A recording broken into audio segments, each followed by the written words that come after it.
Hello guys, welcome again. Hello guys, ഞങ്ങൾ beef കറിയാണ് വയ്ക്കാൻ പോകുന്നത്. എല്ലാതും ഊതിയതൊക്കെ ആയിട്ട് ബീഫ് കറിയാണ് വയ്ക്കാൻ പോകുന്നത്. ഇതാണ് ബീഫ്. ഇഞ്ചി, പച്ചമുളക്,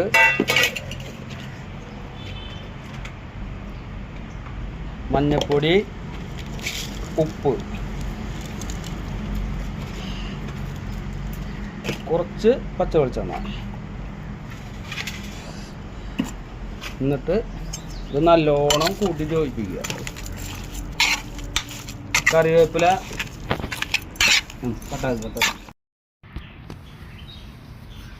ഇതിങ്ങനെ നല്ലോണം ഇളക്കി യോജിപ്പിക്കുക. ഇളക്കി യോജിപ്പിച്ച് ഇതിലേക്ക് കുറച്ച് വെള്ളം ഒഴിക്കുക. കുറച്ച് വെള്ളം ഒഴിച്ചിട്ട് വീണ്ടും നല്ലോണം ഇളക്കി യോജിപ്പിച്ച് കഴിഞ്ഞ് കുക്കർ അടച്ച് നമ്മളൊരു 6 വിസിലാണ് വരുത്തുന്നത്. അത് കഴിഞ്ഞ് തുറന്ന് നോക്കിയിട്ട് വേവ് കുറവുണ്ടെങ്കിൽ നമുക്ക് വീണ്ടും ഒന്നും കൂടി വേവിക്കാം. അപ്പോൾ നമ്മളിനി ബീഫ് കറി വയ്ക്കാൻ പോകുന്നത് ഉരുളിയിലാണ്.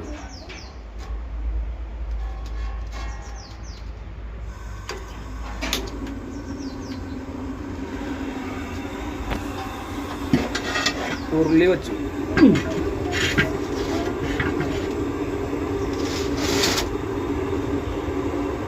ഇനി അത് ചൂടായി കഴിയുമ്പോൾ നമ്മളതിൽ വെളിച്ചെണ്ണ ഒഴിക്കും. ഇപ്പം ചൂടായിട്ടാ.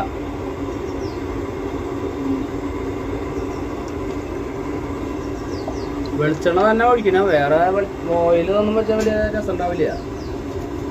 അത് കഴിഞ്ഞ് നമ്മൾ വെളുത്തുള്ളിയും ഇഞ്ചിയും ഇതിലിടുക. ചൂടായിട്ടാ.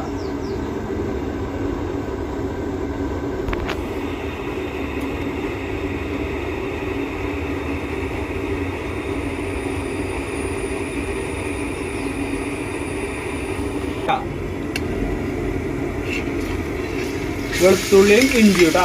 ഇഞ്ചിയും കൂടി നല്ല ഒന്ന് ഒരു കാവാതൊന്ന് മൂക്കാൻ ശേഷം നമ്മളിത് നാളികേരപ്പൊട്ടും കൂടി ചേർക്കും.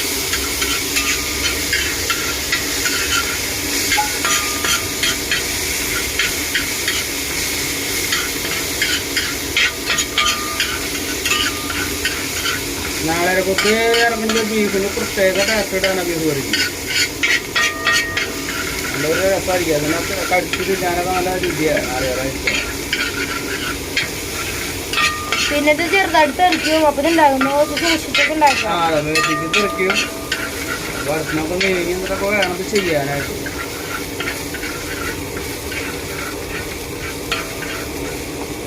നാളികേരപ്പൊട്ട്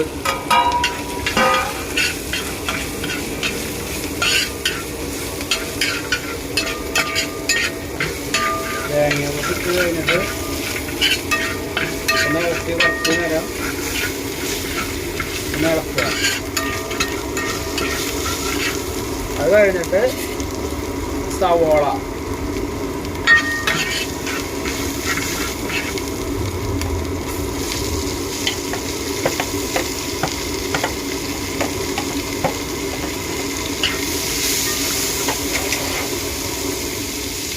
അപ്പം ലോ ഫ്ലെയിം ആക്കണം. തീ കുറച്ചിടുക. ഇനി വേപ്പലും പച്ചമുളകും കൂടിയിട്ട് ഇട്ടിടുക. എന്നിട്ട്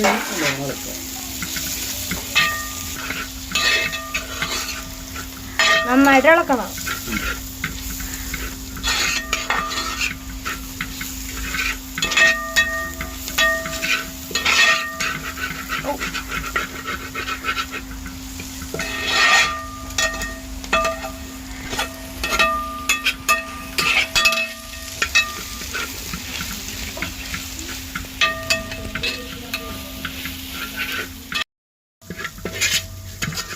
ഇനി ഇതിൽ മല്ലിപ്പൊടി, മുളക് പൊടി, മഞ്ഞപ്പൊടി ഇതൊക്കെ നമ്മൾ ചേർക്കാൻ പോകട്ടോ.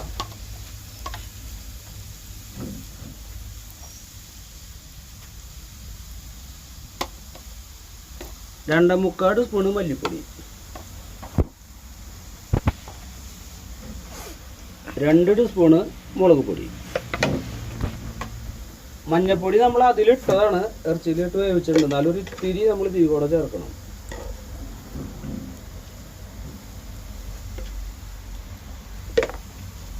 ഇത് കഴിഞ്ഞ് നമ്മൾ ഇത് നല്ലോണം മൂക്കണം.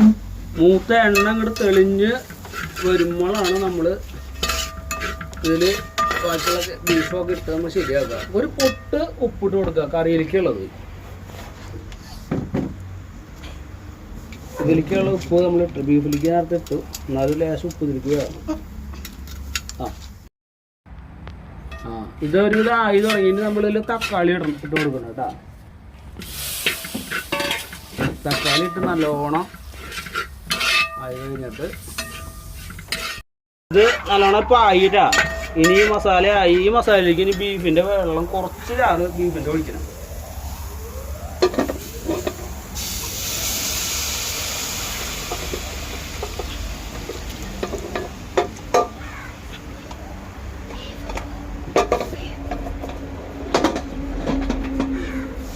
ഇത് നല്ലോണം ഇളക്കണം. ഇളക്കി നല്ലോണം ഇളക്കുക. എന്നിട്ട് കുറച്ചും കൂടി വെള്ളം ചേർക്കണം. വെള്ളം പോരാ.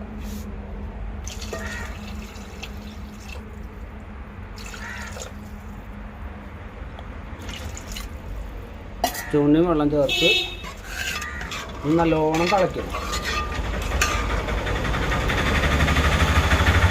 എന്നിട്ട് ബീഫും കായൊക്കെ നമുക്ക് ചേർക്കാം തിളച്ചിട്ട് കേട്ടോ. ബീഫിലേക്കുള്ള ചാറ് നല്ലോണം തിളച്ചുകൊണ്ടിരിക്കുകയാണ്. ഇനി ഇതിലേക്ക് നമ്മൾ ബീഫ് ഇടണം.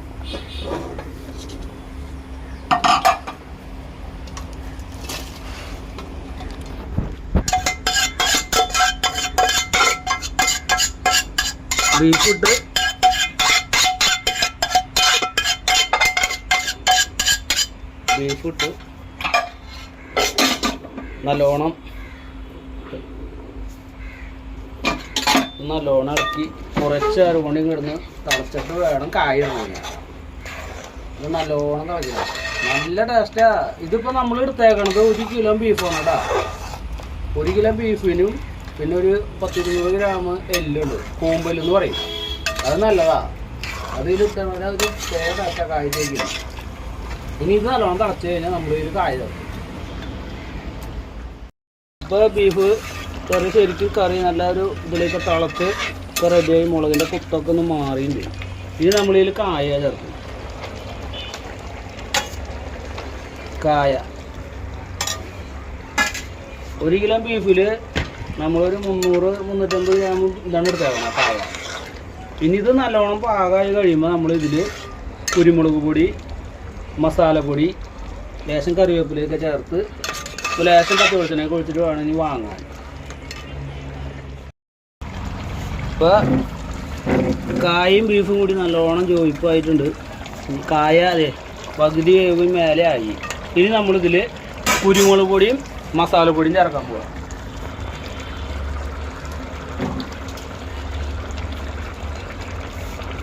കുരുമുളകിൻ്റെ പൊടി ഇട്ടു.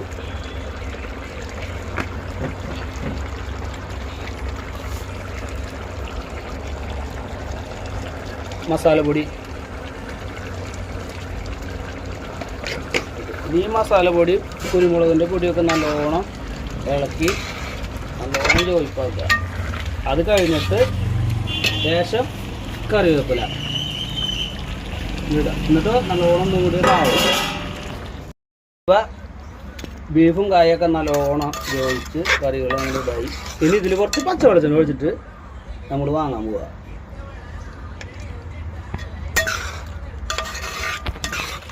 നല്ല രുചിയാണ്. നല്ല പച്ചവെളിച്ചെണ്ണ. ബീഫും കായൊക്കെ നല്ലോണം ജോയിച്ച് കറികളും അങ്ങനെ ഇതായി. ഇനി ഇതിൽ കുറച്ച് പച്ചവെളിച്ചെണ്ണ ഒഴിച്ചിട്ട് നമ്മൾ വാങ്ങാൻ പോവുക.